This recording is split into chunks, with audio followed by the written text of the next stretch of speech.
Alright, today is ditch bag day. Among other things that I'm doing this weekend, here's some of the items that I've recently picked up to put in my ditch bag. I thought I'd run through a few of them.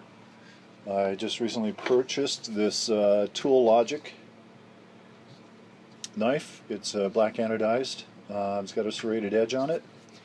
It also has a mini LED flashlight.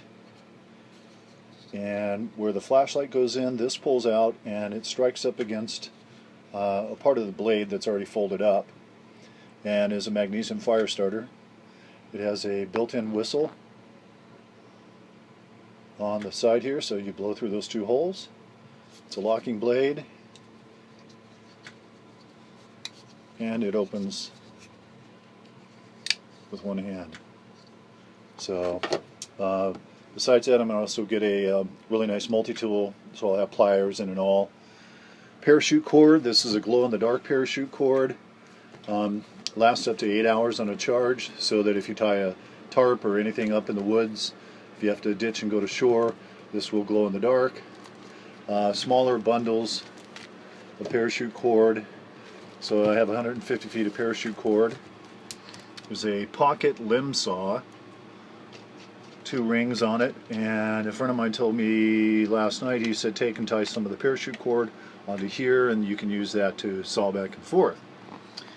Here's the new waterproof handheld VHF, fully charged. I'll take the antenna off and stuff this into a gallon-sized Ziploc bag. I have a 1-gallon collapsible jug. The idea with that is to go to a stream, get a gallon of water and carry it back to wherever you've set up camp. For that, to filter water, I purchased one of these Aqua Pure Travelers, and it's BPH free. Has a micron filtration charcoal system. It takes out all the giardia, takes out mercury, lead out of the water. Notice it doesn't have a pinch nipple on it here that you have to pinch with your teeth and then suck on the thing to get the water to come out. This one goes in and it squirts. You can squeeze it and squirt the water out, so you don't actually have to put your lips on it. This unit is a little bit smaller than I thought, so I'm going to buy another one in case we have to go to shore or ditch or whatever the case might be. That will allow somebody to get water from a creek, bring it back in a gallon size, pour it in 2 of these, and then if I've got a couple, 3 people on board, we'll have enough water for the day.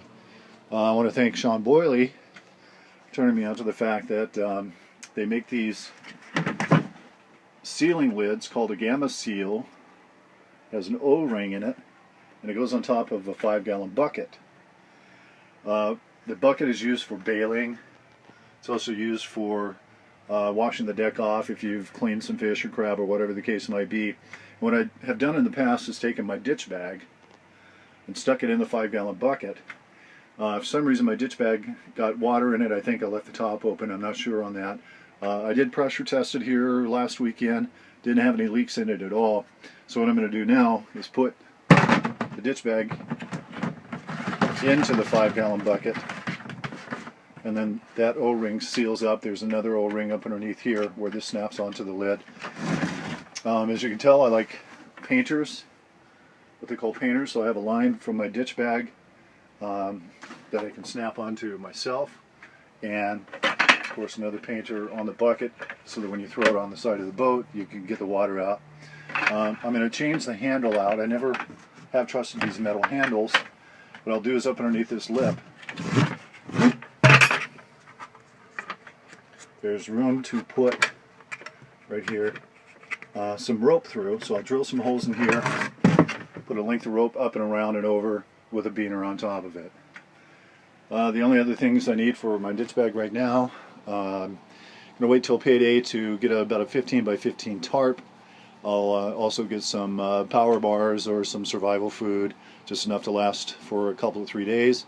And eventually I'll get some daytime and nighttime flares, some aerials and some smokes, and that should be my signaling devices along with the radio itself. So, stuff in the ditch bag coming right along.